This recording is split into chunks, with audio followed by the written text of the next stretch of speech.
इनको सताने का जो तरीका है वो काम नहीं कर रहा। क्योंकि एक चीज हमने देखी है कि कलीसिया के ऊपर जब भी सताव आया है, कलीसिया ज्यादा फैली है, इसलिए उसने एक अलग रास्ता निकाला।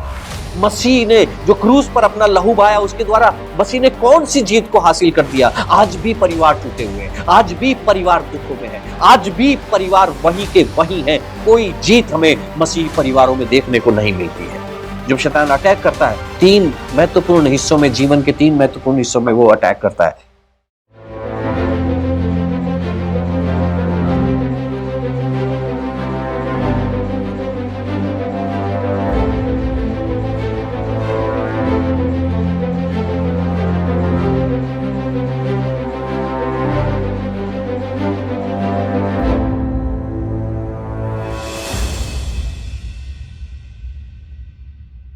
Hallelujah, praise the Lord.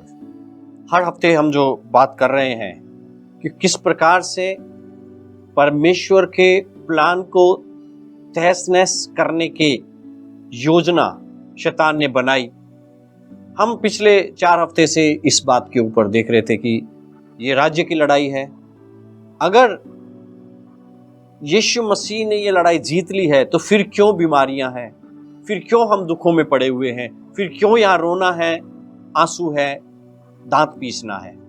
हम इस बारे में देख रहे थे और पिछले एपिसोड में हमने देखा कि यीशु मसीह ने क्रूस के ऊपर एक जय को प्राप्त की और वो जो चाबी आदम से, जो चाबी शैतान ने ले ली थी, उस चाबी को यीशु मसीह ने लेकर के और स्वर्ग में प्रवेश किया और पापा को कहा, पापा मैं चाबी लेकर के आया हूं। हमने उस जय को पिछली बार देखा। हमने देखा कि वध किया हुआ मेमना जो है वो योग्य है और स्वर्गदूत वहां पे वो गीत गा रहे थे और छुटकारे का कार्य यीशु मसीह ने क्रूस के ऊपर पूरा किया। 2025 साल पहले ये सब क्रूस के ऊपर पूरा किया जा चुका है।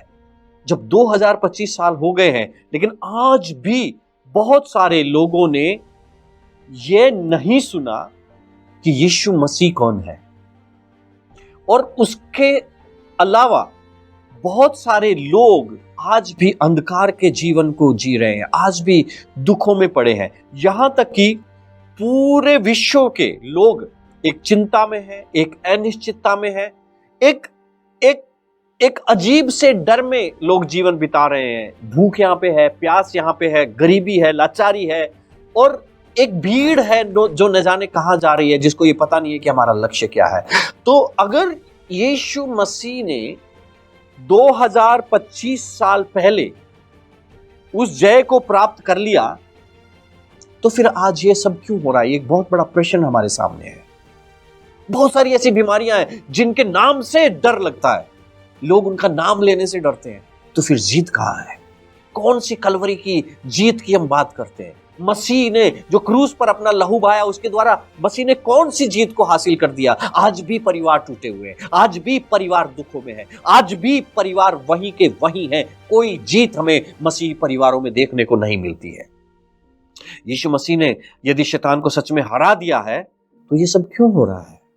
सबसे बड़ा प्रश्न आज यही आता है घूम फिर के।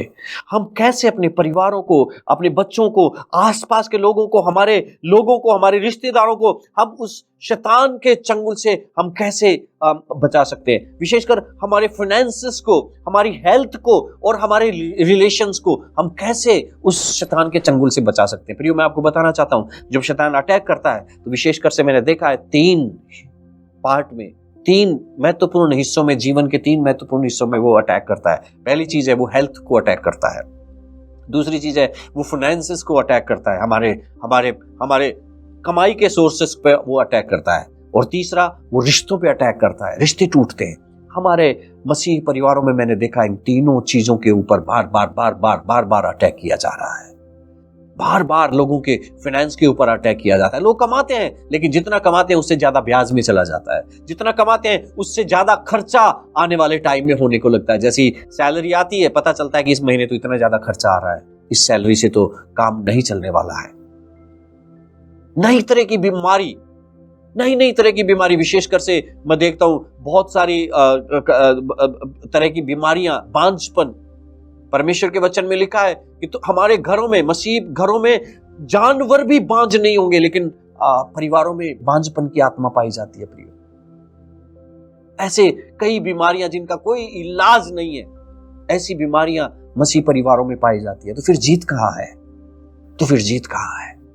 रिश्ते टूटते जा रहे हैं, नई नई शादियां होती हैं और नए नए बच्चे तलाक ले लेते हैं, गलत रिश्तों में पड़े हुए हैं, व्यभिचार की आत्मा परिवारों में काम कर रही है, बच्चों के जीवनों में काम कर रही है। तो फिर छुटकारा कहां है भैया? ये एक बहुत बड़ा प्रश्न है। सन 2025 साल पहले की जब हम बात करते हैं, अच्छा लगता है सुनने में कि यीशु मसीह ने शैतान को हरा दिया, लेकिन सच में क्या ऐसा हुआ है क्या? प्रियो, मैं आपको बताना चाहता हूं, शुरुआत में शैतान ने मसीही लोगों को सताव किया। जब आप प्रथम शताब्दी के इतिहास को पढ़ेंगे, जब आप प्रेरितों के काम की किताब को पढ़ेंगे, तो वहां पे लिखा है कि शैतान ने एक उस अधिकार पाए हुए लोगों को सताना शुरू किया, और वो था सताव। सताव के द्वारा परमेश्वर के लोगों को सताना शुरू किया शैतान ने, क्योंकि शैतान हार गया। लेकिन एक चीज हुई वहां पे, शैतान पृथ्वी पर से निकाला नहीं गया, वो अभी भी पृथ्वी पर था। वो हारा हुआ शैतान पृथ्वी पर था। तो यीशु मसीह ने जब शैतान को क्रूस पे हरा दिया, तो यीशु मसीह ने अधिकार तो ले लिया। यीशु मसीह कहते हैं कि स्वर्ग और पृथ्वी का सारा अधिकार मुझे दिया गया है। यीशु मसीह झूठ नहीं बोल रहे, अधिकार उनके पास है। लेकिन शैतान अभी भी पृथ्वी नामक ग्रह से निकाला नहीं गया, जहां पे वो विद्रोह के कारण से डाल दिया गया था। वो अभी भी है, वो अभी भी इस पृथ्वी के ऊपर है। उस शैतान ने मनुष्य के जैसे दिखने वाले इंसान को बचाने के लिए, जब परमेश्वर का त्रिएक में से एक परमेश्वर इस संसार में आया, और वो भी उसी मनुष्य के रूप में आया, तो शैतान बहुत बहुत बहुत घबरा गया। अब उसको समझ में आ गया था कि अब मुझे मेरी पूरी ताकत लगानी पड़ेगी। और जब यीशु मसीह क्रूस पे मर गए, तो शैतान ने यह समझा कि अब इसका खेल मैंने खत्म कर दिया, अब कुछ नहीं होने वाला। लेकिन जब तीसरे दिन कब्र में से यीशु मसीह जी उठे और शैतान के सारे गढ़ों को तोड़ दिया, उसके सारे दरवाजों को, उसके हेड्स के दरवाजों को, उसके नरक के दरवाजों को यीशु मसीह तोड़ करके और पूरी पावर के साथ जब वो जिंदा हो चुके, तब शैतान को समझ में आया कि ये तो मेरी हार हो गई। और यीशु मसीह उस अधिकार को लेकर के स्वर्ग में चले गए, और शैतान दोषी ठहराया गया है। दोषी ठहराने का मतलब यह है कि उसके पास अधिकार नहीं था, और उसने वो अधिकार छीन करके, झूठ बोल करके आदम से लिया, इसलिए वो दोषी ठहराया गया। अब उसके पास इंसान को सताने का कोई लीगल डॉक्यूमेंट नहीं है, कोई लीगल अधिकार नहीं है। फिर भी वो शैतान इंसान जाति को, मानव जाति को टॉर्चर कर रहा है, तो वो इलीगल तरीके से टॉर्चर कर रहा है, इसलिए वो दोषी ठहरा दिया गया है। ये बात आपको और हमको समझनी चाहिए। शैतान दोषी ठहराया गया है क्योंकि उसने गलत काम किया। आज उसके कामों के कारण आप उसे दोषी नहीं ठहराते हैं। उसने 2025 साल पहले, 4000 साल पहले जो उसने अदन की वाटिका में किया, उसके कारण से वो दोषी ठहराया गया है। ये उसका काम नहीं था, वो दोषी ठहराया गया है। उसने परम प्रधान परमेश्वर को ललकारा कि वो उसके बराबर होना चाहता, इसलिए वो दोषी ठहराया गया। ये उसका काम नहीं था परम प्रधान के तुल्य होना, बराबर होना, इसलिए वो दोषी ठहराया गया। जब वो दोषी ठहरा दिया गया है, अब उसके पास कोई लीगल डॉक्यूमेंट नहीं है जिसके कारण से वो आपके और मेरे जीवन में काम कर सके। और ऊपर से यीशु मसीह ने उसके पास से अधिकार भी छीन लिया है, तो अब तो उसके पास अधिकार भी नहीं है। लेकिन एक बात को हमेशा याद रखना है कि अभी भी वो इस पृथ्वी नामक ग्रह पर है। जब उसने देखा कि यीशु मसीह स्वर्ग में जा चुके हैं और पवित्र आत्मा यीशु मसीह को मानने वाले लोगों के ऊपर उतरा हुआ है, तो शैतान उस अभिषेक को अच्छे से जानता है। जिन लोगों के ऊपर पवित्र आत्मा है, हो सकता है आपके साथ के लोग, आपके परिवार के लोग, आपकी कलीसिया के लोग उस अभिषेक को आपके ऊपर नहीं देख पा रहे हैं कि पवित्र आत्मा आपके ऊपर है। लेकिन प्रिय, मैं आपको बताना चाहता हूं, ज्योति अंधकार में चमकती है। आपके ऊपर जो ज्योति ठहरी हुई है परमेश्वर की ओर से, वो अंधकार की सामर्थ अच्छे से उसको जान रही है। हो सकता है कई बार हम उस अभिषेक को अनदेखा कर देते हैं, उस पवित्र आत्मा के अभिषेक को हम अनदेखा कर देते हैं। लेकिन प्रियो, मैं आपको बताना चाहता हूं, शैतान की नजरों से आप और हम कभी नहीं छुप सकते हैं, कभी भी नहीं। जिस समय एक विश्वासी ये कहता है, जिस समय एक मनुष्य ये कहता है यीशु मसीह मेरा परमेश्वर है, उस समय उसके ऊपर जो अभिषेक आता है, जो वो संसार से अलग किया जाता है, इस कारण से शैतान के विशेष राडार पर वो आ जाता है और शैतान उस समय से उसको रिकॉग्नाइज करने लगता है, वो जानने लगता है कि ये अब दूसरे हिस्से में, दूसरे पाले में चला गया है, अब ये मेरे तरफ नहीं है, अब ये दूसरी तरफ है, मेरे शत्रु की तरफ है। इसलिए वो ज्यादा टारगेट पे है, वो ज्यादा रडार पे है, उसको ज्यादा सताया जाता है। डरने की जरूरत नहीं है। हम जब आगे पढ़ेंगे तो आपको समझ में आएगा, हम जब आगे जाएंगे तब आपको समझ में आएगा कि इसका क्या मतलब है और ये क्या है। शुरुआत में क्या हुआ था, जब कलीसिया पवित्र आत्मा से भर करके और परमेश्वर की सामर्थ के काम कर रही थी और बीमारों को चंगा कर रही थी, मुर्दों को जिंदा कर रहे थे, तो बीमारों को चंगा करने का क्या मतलब है? देखो, यीशु मसीह अपने कार्यकाल में 3.5 साल की जो सेवा है उसमें यीशु मसीह ने कुछ उदाहरण दिए हैं जिनके द्वारा हम कई चीजों को समझ पाते हैं। यीशु मसीह पर जब लोगों ने इल्जाम लगाया कि ये तो दुष्ट आत्मा की सहायता से, बाल-जबूल की सहायता से दुष्ट आत्माओं को निकालता है, दुष्ट आत्माओं के सरदार की सहायता से दुष्ट आत्माओं को निकालता है, तो यीशु मसीह ने कहा कि तुम्हारे ही बच्चे तुम्हारा न्याय करेंगे। अगर मैं दुष्ट आत्माओं के सरदार की सहायता से शैतान को निकालता हूं तो तुम्हारे बच्चे किसकी सहायता से निकालते हैं? वो ही तुम्हारा न्याय करेंगे। लेकिन अगर तुम्हारे बच्चे पवित्र आत्मा की सहायता से दुष्ट आत्माओं को निकालते हैं, बीमारों को चंगा करते हैं, तो एक बात है कि परमेश्वर का राज्य तुम्हारे बीच में आ चुका है। पवित्र आत्मा की सहायता से बीमारों को चंगा करना, दुष्ट आत्माओं को निकालना परमेश्वर के राज्य को स्थापित करने का एक चिन्ह है और शैतान के राज्य को तहस नहस करने का एक चिन्ह है। तो प्रथम शताब्दी में जब कलीसिया इस काम को बहुत खूबी के साथ कर रही थी, बहुत अच्छे तरीके से कर रही थी, तो शैतान ने अपना एक व्यक्ति को खड़ा किया जिसका नाम शाऊल था। और कुछ समय के बाद वो शाऊल शैतान के चंगुल से निकल भागा और वो यीशु मसीह के साथ खड़ा हो गया। तो शैतान ने देखा कि ये जो काम करने का तरीका है, इनको सताने का जो तरीका है वो काम नहीं कर रहा। क्योंकि एक चीज हमने देखी है कि कलीसिया के ऊपर जब भी सताव आया है, कलीसिया ज्यादा फैली है और शैतान इस बात को समझ गया कि अगर मैं इन्हें सताऊंगा तो ये बढ़ते जाएंगे। इसलिए उसने एक अलग रास्ता निकाला और जिसको बोलते हैं धोखे का रास्ता, डिसेप्शन का रास्ता। और ये जो वार है, जो शैतान का ये जो रास्ता है, ये आज तक खाली नहीं गया। पहली बार जब आदम के ऊपर, हवा के ऊपर शैतान ने इस हथियार को इस्तेमाल किया था, तब वो सफल रहा था। उसने धोखे से वो फल आदम और हवा को खिला दिया था। और नई शताब्दी में, नई कलीसिया के समय में भी उसने धोखा देना शुरू किया। किस प्रकार से, हम इस बात को थोड़ी और देखते हैं। उसने भ्रम के रास्ते को अपनाया। उसने लोगों के मन में इस भ्रम को डाला कि क्या सच में तुम्हारा उद्धार हो गया है? क्या सच में तुम्हारे पास परमेश्वर का दिया हुआ अधिकार है? जब आप लूका रचित सुसमाचार उसका 9वां और 10वां अध्याय पढ़ेंगे, वहां पे परमेश्वर ने 72 लोगों को अधिकार दिया यीशु मसीह ने कि वो जाएं, दुष्ट आत्मा को निकालें, बीमारों को चंगा करें और सुसमाचार को प्रचार करें। और वहां पे लिखा है कि 19 पद में 10 का 19 में कि वो बड़े आनंद के साथ वापस आए और कहा कि तेरे नाम से दुष्ट आत्माएं भी हमारे बस में है। लेकिन यीशु मसीह ने कहा कि इसलिए आनंदित मत हो कि दुष्ट आत्माएं तुम्हारे वश में, लेकिन इसलिए आनंदित हो कि तुम्हारे नाम जीवन की पुस्तक में लिखे गए हैं। और फिर यीशु मसीह कहते हैं कि मैं शैतान को स्वर्ग से बिजली की नाई गिरते हुए देख रहा था। और फिर वो परमेश्वर का धन्यवाद करते हैं कि प्रभु पिता परमेश्वर, मैं तेरा धन्यवाद करता हूं कि तूने इन बातों को ज्ञानियों से छुपा रखा और बच्चों के ऊपर प्रकट किया है। ये जो बात यीशु मसीह ने कही ना, ये बहुत महत्वपूर्ण है, क्योंकि बहुत सारे लोग हैं जिनकी नजरों से ये बातें छुपी हुई हैं। क्यों? क्योंकि धोखा, शैतान धोखा देता है। ओ, तू सच में है क्या जिंदा? तू सच में जीवते परमेश्वर को मानता है? सच में तेरे अंदर अधिकार है क्या? तो निकाल के बता, निकाल के दिखा। और हम हार मान जाते हैं और हम उसके धोखे के अंदर आ जाते हैं।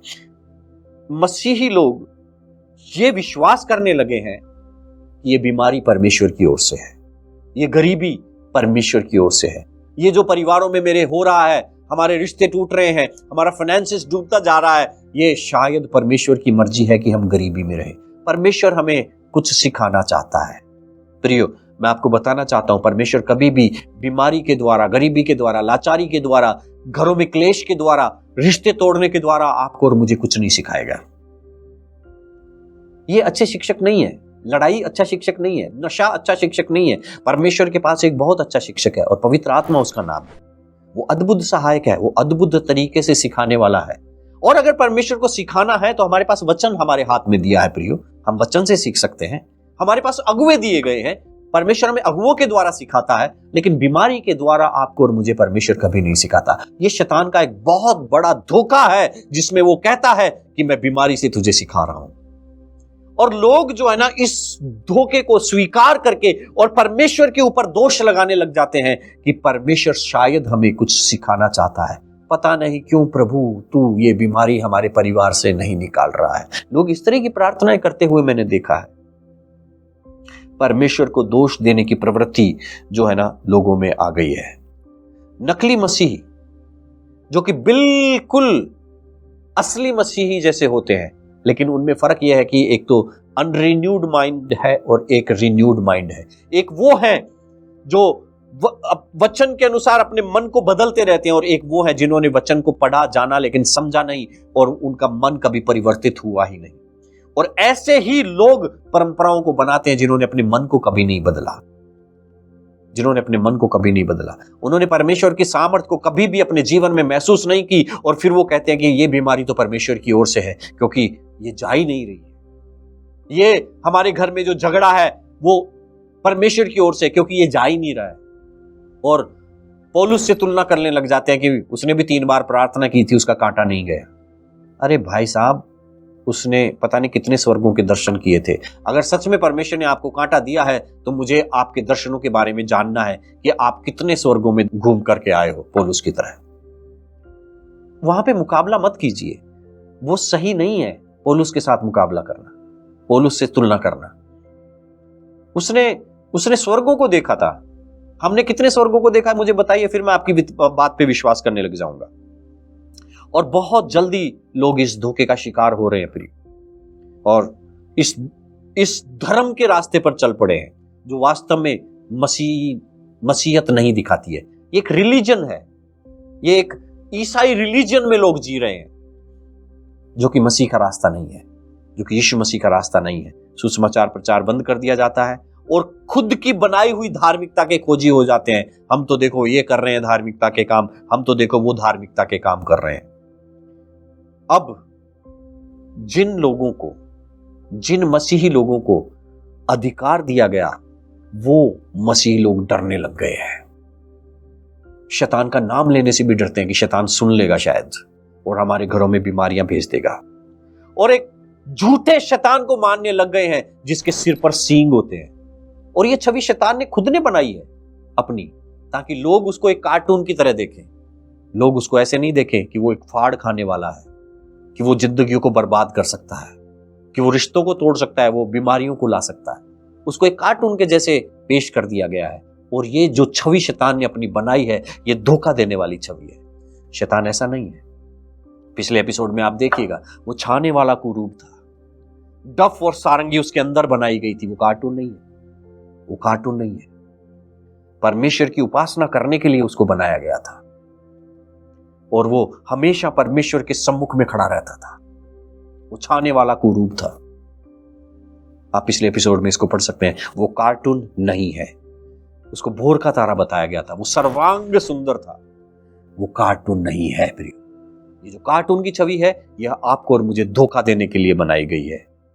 शैतान सच्चाई छुपा रहा है, और यही उसका धोखा देने का रास्ता है। यूहन्ना रचित सुसमाचार उसका 8:32 में लिखा है, और तुम सत्य को जानोगे और सत्य तुम्हें आजाद करेगा। प्रियो, हमें जरूरत है कि हम सत्य को जानें। इन दिनों में परमेश्वर फिर से लोगों को उस धोखे से निकाल रहा है। इसीलिए तो यीशु मसीह आए थे। यीशु मसीह का आने का कारण भी यही है कि आप और मैं सत्य को जाने। उसका वचन सत्य है और उसमें सब कुछ प्रकट करके लिखा गया है। Hallelujah, hallelujah. लूका रचित सुसमाचार उसका 4 अध्याय और उसका 18 पद में पढ़ रहा हूं कि प्रभु का आत्मा मुझ पर है, इसलिए कि उसने कंगालों को सुसमाचार सुनाने के लिए मेरा अभिषेक किया है और मुझे इसलिए भेजा है कि बंधुओं को छुटकारे का और अंधों को दृष्टि पाने का सुसमाचार प्रचार करूं और कुचले हुओं को छुड़ाऊं। कुलुसियों 1:13 और 15 में लिखा है, 1:13 से 15, उसी ने हमें अंधकार के वश से छुड़ाकर अपने प्रिय पुत्र के राज्य में प्रवेश कराया, जिसमें हमें छुटकारा अर्थात पापों की क्षमा प्राप्त होती है। वह तो अदृश्य परमेश्वर का प्रतिरूप और सारी सृष्टि में पहलौठा है। ये 2 राज्य हैं और यीशु मसीह पर जब हम विश्वास करते हैं तो हमने क्या किया, परमेश्वर ने, जैसे हमने कहा यीशु मसीह मेरे लिए आया गया, मारा गया, गाड़ा गया, तीसरे दिन जी उठा, और हम मन से विश्वास करते हैं, मुंह से अंगीकार करते हैं, तो परमेश्वर हमें अंधकार के वश से, अंधकार के अधिकार से, अंधकार की जंजीरों से निकाल करके अपने प्रिय पुत्र के राज्य में प्रवेश करवाते हैं। और वहां पे लिखा है कि अदृश्य परमेश्वर का प्रतिरूप और सारी सृष्टि में पहलौठा, अर्थात वो पहलौठा है, तो उसके बाद में जितने यीशु मसीह के नाम से प्रवेश कर रहे हैं वो उसके बाद में दूसरा, तीसरा, चौथा, पांचवा, आप देख लीजिए आपका नंबर कौन सा है। तो अगर आप उस तरफ हैं तो सच में मैं आपको बताना चाहता हूं कि आप सामर्थी हैं, आप उसके धोखे में नहीं आए। जब उसने एक राज्य की स्थापना की, परमेश्वर ने जब एक राज्य की स्थापना करनी चाहिए तो उसमें यीशु मसीह को पहले उठा रखा और उसके नाम से जितने लोग आ रहे हैं वो सब उसके बाद में।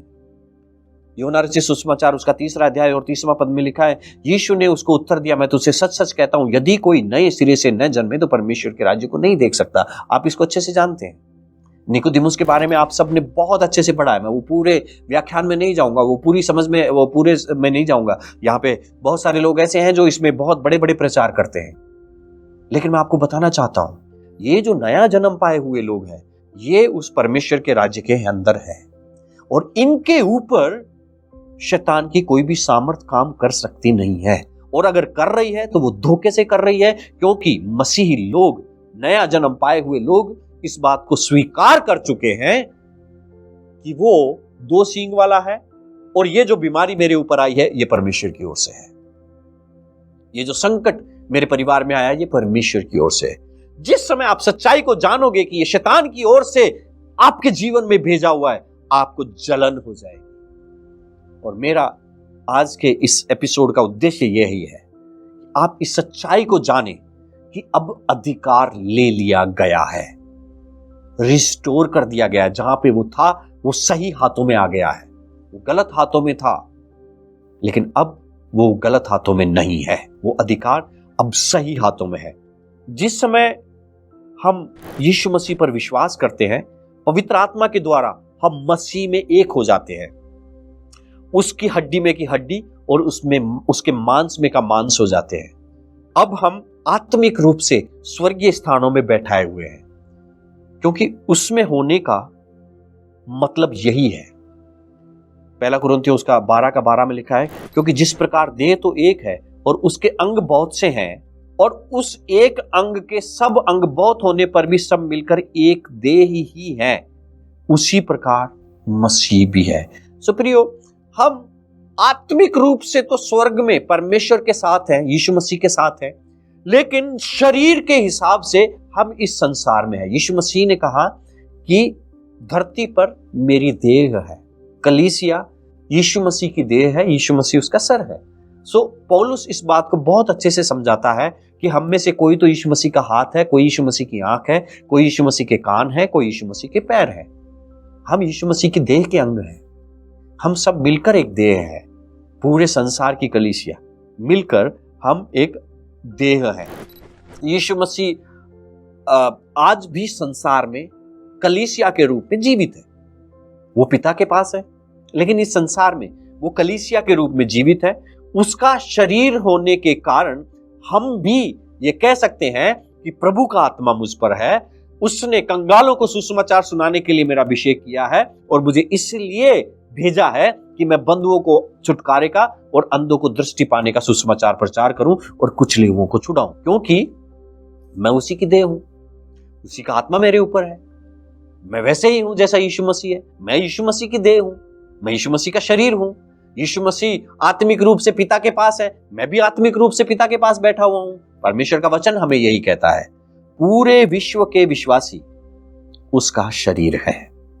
शैतान ने जब यीशु मसीह को क्रूस पर लटकते देखा था तब उसने सोच लिया था कि यह खत्म हो गया, लेकिन प्रियो, वो दुगनी सामर्थ के साथ और ऐसे तरीके से दोबारा खड़ा हुआ कि शैतान का सर चकरा गया। लेकिन वहां पे उसने चाल जो चली उसका तोड़ बहुत सदियों तक कलीसिया के पास नहीं था।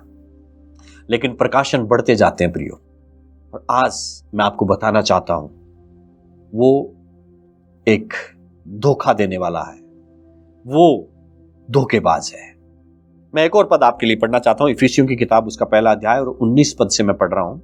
और उसकी सामर्थ हमारी ओर जो विश्वास करते हैं कितनी महान है, उसकी शक्ति के प्रभाव के कार्य के अनुसार जो उसने मसीह के विषय में किया कि उसको मरे हुओं में से जिलाकर स्वर्गीय स्थानों में अपनी दाहिनी ओर सब प्रकार की प्रधानता और अधिकार और सामर्थ और प्रभुता के और हर एक नाम के ऊपर जो न केवल इस लोक में पर आने वाले लोक में भी लिया जाएगा बैठाया, और सब कुछ उसके पांवों के तले कर दिया और उसे सब वस्तुओं पर शिरोमणि ठहराकर कलीसिया को दे दिया। यह उसकी देह है और उसी की परिपूर्णता है जो सब में सब कुछ पूर्ण करता है। ये जो कलीसिया है ये उसकी देह है और ये उसकी परिपूर्णता है। इसके बिना वो पूर्ण नहीं है, वो कंप्लीट नहीं है। कलीसिया के बिना वो इनकम्प्लीट है, हम उसकी पूर्णता है। हालेलुया। आपके बिना यीशु मसीह कुछ नहीं कर सकेंगे, आपके और मेरे बिना। आप उसकी देह है प्रियो। कलीसिया जो उसकी देह है वही उसकी परिपूर्णता है। मैं एक बात और बताना चाहता हूं, इसके बाद में मैं समाप्त करूंगा। बाइबल हमें 3 प्रधान स्वर्गदूतों के बारे में बताती है, जिब्राइल, मिखाइल और लूसीफर। ये तीनों जब भी इनकी चर्चा होती है तो तीनों के पास इनके एंजल्स का एक ग्रुप है। मिकाइल मुख्य स्वर्गदूत था, बाइबल में लिखा हुआ है। मिकाइल मुख्य स्वर्गदूत लिखा हुआ है, वह लड़ने वाला योद्धा ऐसा भी लिखा हुआ है। और यह परमेश्वर की सेवा के लिए बनाया गया, माइकल जो है मिकाइल। और जब आप दानियल की किताब पढ़ेंगे वहां पे 21 दिन तक लड़ाई हुई फारस के राजा से, और ये सब बातें वहां पे हैं। तो आप जब भी माइकल को देखोगे तो आप एक योद्धा के रूप में उसको देखोगे। जिब्राइल हमेशा संदेशवाहक के जैसे काम में आया है। मरियम के पास जिब्राइल आया, और यूहन्ना बपतिस्मा देने वाले का जब जन्म हुआ तब जिब्राइल आया। वो एक संदेशवाहक के रूप में हमें दिखाया गया है।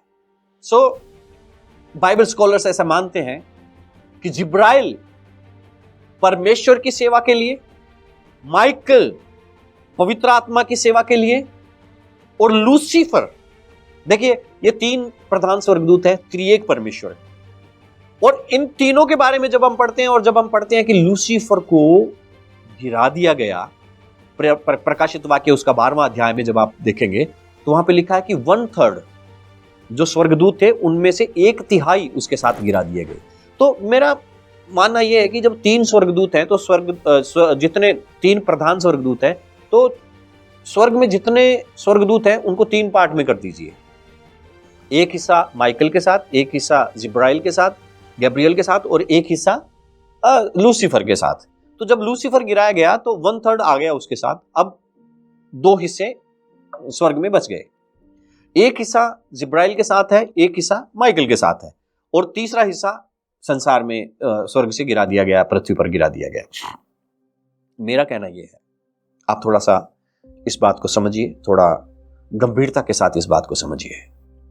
लूसीफर का काम था डफ और बीड़ा बजाते हुए परमेश्वर को आराधना करना और परमेश्वर के सम्मुख में खड़ा होना। वो गिरा दिया गया, स्वर्ग संगीत से रहित हो गया। या हम दूसरे तरीके से देखें तो यीशु मसीह के पास अब कोई उसका स्वर्गदूत नहीं रहा, राइट? तो यीशु मसीह संसार में आए ताकि अपनी सेना को तैयार कर सके। पवित्र आत्मा के पास उसके स्वर्गदूत हैं, परमेश्वर के पास उसके स्वर्गदूत हैं, लेकिन यीशु मसीह के स्वर्गदूत गिरा दिए गए। हम ऐसा मानते हैं, हम ऐसा मान सकते हैं। मेरी डिबेट नहीं है, लेकिन ऐसा मान लीजिए। बहुत सारे बाइबल स्कॉलर्स इस पर विश्वास करते हैं। यीशु मसीह के स्वर्गदूत और उसका प्रधान स्वर्गदूत गिरा दिया गया। यीशु मसीह संसार में आए, 33.5 साल तक जिए, मानव जाति के उद्धार के लिए मारे गए, गाड़े गए, तीसरे दिन जी उठे। और मैं इसे कहूं कि वो सिर्फ मानव जाति के उद्धार के लिए नहीं, लेकिन अपनी एक सेना तैयार करने के लिए इस संसार में आए थे। और जो कोई यीशु मसीह के नाम पर विश्वास करता है वो उसकी सेना का प्रधान है, उसकी सेना का अंदर एक सिपाही है, एक माइटी वॉरियर है, एक सामर्थी योद्धा है। Hallelujah. Oh thank you Jesus, उसने हमें एक योद्धा के जैसे बनाया। हालेलुया। और जब आप इब्रानियों की किताब पढ़ेंगे तब भी आपको ये चीजें समझ में आएगी कि उसने इंसान को कैसे बनाया, उसने थोड़ा सा नीचे बनाया और वहां पे लिखा है कि एलोहिम बनाया, उसने उसको एलोहिम बनाया। खैर वो थियोलॉजी में मैं नहीं जाऊंगा, आप सब लोग उसको बहुत अच्छे से जानते हैं, आप चाहें तो इब्रानियों की किताब में आप उसको पढ़ सकते हैं। रोमियो 6:20 में लिखा है कि शांति का परमेश्वर शैतान को तुम्हारे पांवों से शीघ्र कुचलवा देगा। प्रियो, अगर आप परमेश्वर यीशु मसीह की देह के अंग हैं और आप ये मानते हैं कि नहीं भैया आंख और हाथ में नहीं हूं, मैं तो सबसे नीचे का स्थान हूं, पैर हूं, तो आपके द्वारा ही वो शैतान को कुचलवाएगा मेरे प्रियो, आपके द्वारा ही। आप चाहे कोई सा भी अंग हो, आप चाहे कोई सा भी अंग हो, आप शैतान को कुचलने के लिए ही बनाए गए, आप शैतान को कुचलने के लिए बनाए गए। आप सोचो, यीशु मसीह की सेवा के लिए बनाए गए स्वर्गदूत जब विद्रोह करके आ गए और उसकी जगह आप भर्ती हो गए, तो आपका काम क्या है? Hallelujah, hallelujah. लूका रचित सुसमाचार 10:19 और 21 जब हमने पढ़ा तो वहां पे यीशु मसीह आनंदित हो गया और उसने कहा कि पिता, स्वर्ग और पृथ्वी के प्रभु, तेरा धन्यवाद करता हूं, तूने इन बातों को ज्ञानियों और समझदारों से छिपा रखा पर बाल को प्रकट किया। हे पिता, क्योंकि तुझे यही अच्छा लगा। मेरे प्रिय भाई बहन, आज बहुत सारे लोग इस प्रकाशन में जी रहे हैं और जिस घड़ी आप इस प्रकाशन को प्राप्त कर लोगे कि आप मसीह की साइड में आने का क्या मतलब है, आप यीशु मसीह की तरफ आने का क्या मतलब है, आप उसके धोखे के जीवन से बाहर आ जाएंगे और उसका धोखा आपके जीवन में काम नहीं कर पाएगा। हमारे जीवन में शैतान की सामर्थ क्यों काम कर रही है? क्योंकि उसने हमें धोखे में रखा हुआ है। आप इस समय, मैं प्रार्थना करता हूं कि इस प्रकाशन को प्राप्त करो कि आप मसीह में कौन हो। आप धधकने वाली आग हो, आप सामर्थी स्वर्गदूतों से भी उत्तम तरीके से बनाए गए हो। आपको परमेश्वर ने अपने रूप में बनाया है और यीशु मसीह ने अपना आत्मा आपके ऊपर फूंक कर, परमेश्वर का आत्मा आपको जब दिया है, तो आप अब उसके लिए सामर्थ के काम करने वाले एक योद्धा हो गए हो। अब शैतान की कोई युक्ति आपके ऊपर काम नहीं कर सकती। इस सच्चाई में जब आप जियोगे तो कोई भी शैतान की युक्ति आपके जीवन के ऊपर काम नहीं कर सकती। हालेलुया। ये शैतान का धोखा है जिससे कि मसीही लोग हारा हुआ जीवन जी रहे हैं और आज आप इस पे फुल स्टॉप लगा सकते हैं, क्योंकि जो सच्चाई को जानता है वो आजाद होता है। और मेरी प्रार्थना है कि आज आप इस सच्चाई को जानें कि अधिकार अब ले लिया गया है, अधिकार अब छीन लिया गया है और अब कलीसिया उस अधिकार को इस्तेमाल कर रही है। बहुत सारे भाई बहन, बहुत सारे मसीह अगुए इस अधिकार को उपयोग कर रहे हैं और शैतान की सामर्थ को गलियों में, घरों में तोड़ रहे हैं, पूरे वर्ल्ड में, पूरे विश्व में। आपको और मुझे भी उस भीड़ को ज्वाइन करना है। आइए हम सब मिलकर इस शैतान के राज्य को तहस नहस करें। अपने यीशु मसीह की सेवा में हम अपने समय को लगाएं और इस धोखे से, शैतान के इस धोखे से बाहर निकलें। परमेश्वर आप सबको आशीष करें। आने वाले समय में हम इस अध्ययन को जारी रखेंगे। आप जुड़े रहिए विजनरी रेडियो एंड टीवी पर। परमेश्वर आपको आशीष करें।